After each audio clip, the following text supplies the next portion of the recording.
जय श्री राम। जय सनातन। जय भारत। एतत् देशस्य तस्य एकासा तग्वजन्ना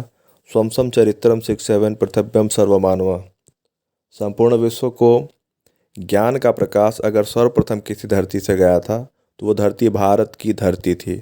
और इसीलिए इस धरती को भारत ही कहते हैं, जो भा में रथ हो, यानी ज्ञान में रथ की धरती हो।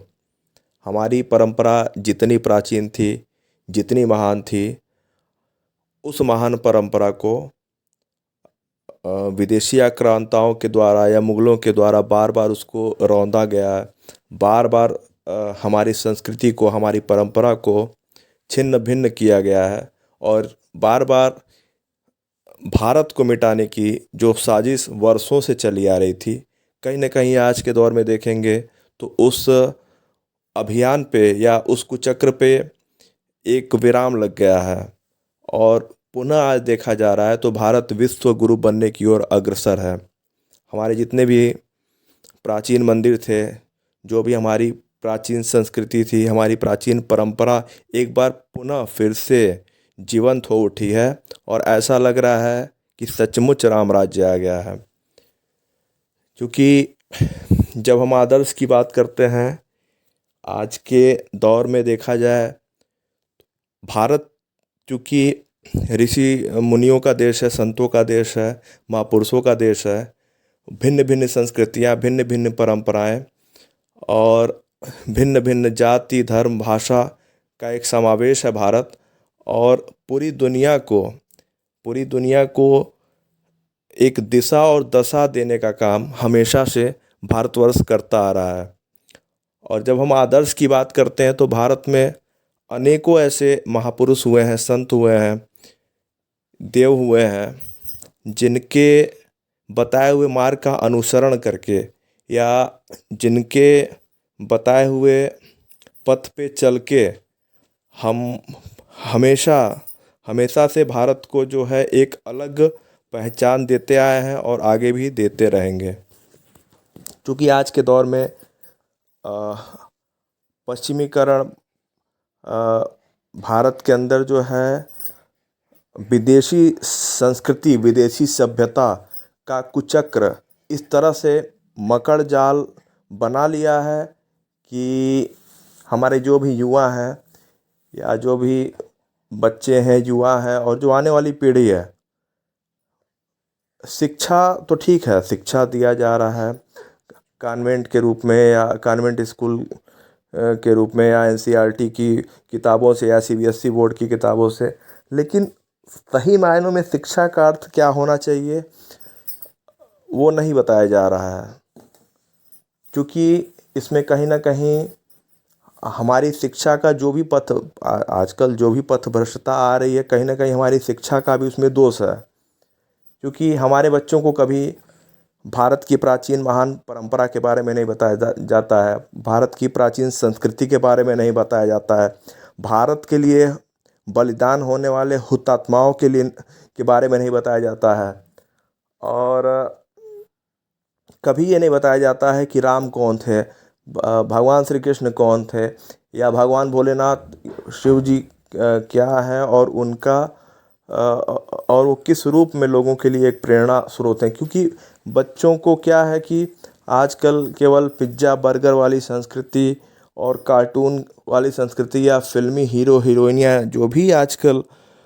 इस तरह के कलाकार हैं, नाचने गाने वाले, उसमें इतना मगन हो गए हैं कि वो अपने जो हमारी प्राचीन महान गौरवशाली परंपरा है, उस परंपरा से कहीं ना कहीं कट रहे हैं।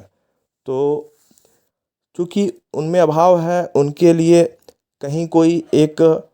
प्रेरणा का कोई माध्यम नहीं, या प्रेरणा के लिए उनके पास कोई ऐसा व्यक्तित्व तो नहीं है, या उनके बारे में उनको बताया नहीं जा रहा है कि हाँ, यहाँ से ये प्रेरणा ले सकते हैं या ये उनके प्रेरणा स्रोत बन सकते हैं। तो जब प्रेरणा की हम बात करेंगे तो जहाँ तक मुझे लगता है कि अगर प्रेरणा लेनी है इस भारतवर्ष की धरती पे, तो भगवान श्री राम से बड़ा प्रेरणा स्रोत कोई हो ही नहीं सकता। क्योंकि भगवान राम ही को हमने क्यों चुना है प्रेरणा स्रोत के रूप में, उसका भी एक मुख्य कारण है। भगवान श्री राम चूँकि भगवान श्री विष्णु के अवतार थे भगवान, और एक मानव के रूप में इस धरती पर उन्होंने अवतरण लिया। और चाहे एक पुत्र के रूप में, चाहे एक राजा के रूप में, या फिर एक पति के रूप में, एक भाई के रूप में, और हर समाज के लिए, परिवार के लिए, और एक तरह से त्याग और बलिदान की जो साक्षात प्रतिमूर्ति है वो भगवान श्री राम में दिखती है कहीं ना कहीं। और चूंकि मर्यादा पुरुषोत्तम उनको इसीलिए कहा गया है कि वो हर काम, हर कार्य को उन्होंने एक मर्यादा के अंदर आके किया है, और अपना हित न सोचते हुए उन्होंने मानव सेवा के लिए, मानव हित में, या समाज के लिए, या परिवार के लिए, मतलब उनका एक,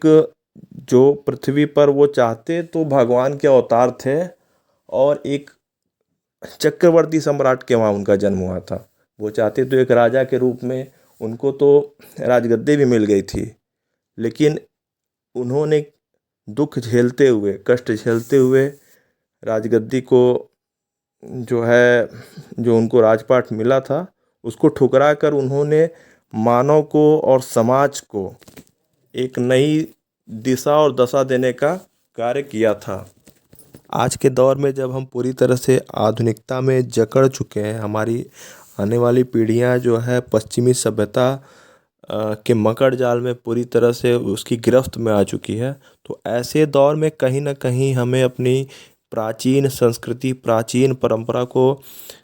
का रक्षण करने हेतु कहीं ना कहीं एक आदर्श की आवश्यकता पड़ती है। और हमें लगता है कि भारतवर्ष में युवाओं के लिए, हमारे आने वाली पीढ़ियों के लिए, और हमारी प्राचीन संस्कृति को बचाने के लिए अगर किसी आदर्श की आवश्यकता पड़ती है, तो मुझे लगता है प्रभु श्री राम से बड़ा आदर्श कोई इस भारतवर्ष की धरती पर, और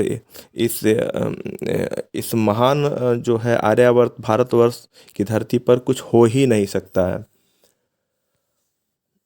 राम से लेकर के और मर्यादा पुरुषोत्तम श्री राम बनने तक प्रभु राम ने अनेकों ऐसे उदाहरण दिए हैं जिससे कहीं ना कहीं हर रूप में, चाहे बेटे के रूप में हो, चाहे वो एक पिता के रूप में हो, चाहे वो एक राजा के रूप में हो, और सत्य और धर्म की रक्षा के लिए उन्होंने जो आदर्श स्थापित किया है, कहीं ना कहीं हर घर में, भारत के हर घर में और विश्व के कण कण में मुझे लगता है कि उनसे बड़ा आदर्श कुछ भी नहीं हो सकता है। चाहे कम उम्र में उन्होंने जो है भयानक से भयानक दानों से, राक्षसों का संहार करके ऋषि मुनियों की रक्षा की, और कहीं ना कहीं धर्म का एक बहुत बड़ा उदाहरण श्री राम के रूप में हम सभी के सामने स्थापित होता है। सोचिए,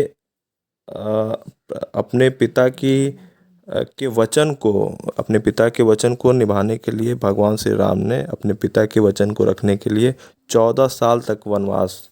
मतलब आज के युग में देखा जाए तो भाई भाई जमीन जायदाद के लिए भाई भाई की हत्या कर देता है, पिता पुत्र की हत्या, पुत्र पिता की हत्या कर देता है। लेकिन उस समय सोचिए, अयोध्या का राज्य, इतना बड़ा राज्य मिलने के बाद उनका राज तिलक की भी तैयारी हो गई थी, लेकिन उन्होंने वनवास क्यों चुना? कहीं ना कहीं क्योंकि धर्म के रक्षण हेतु उनका अवतार हुआ था। और वो जो उन्होंने जो एक आदर्श पुत्र के रूप में मानव के सामने प्रस्तुत किया है, वो जो उदाहरण प्रस्तुत किया है, कहीं ना कहीं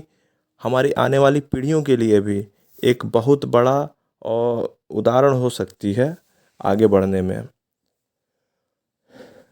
अब जब उनकी यात्रा सोचिए, 14 साल, वहीं तक नहीं, 14 साल वनवास होने के बाद जब वो वन में जाते हैं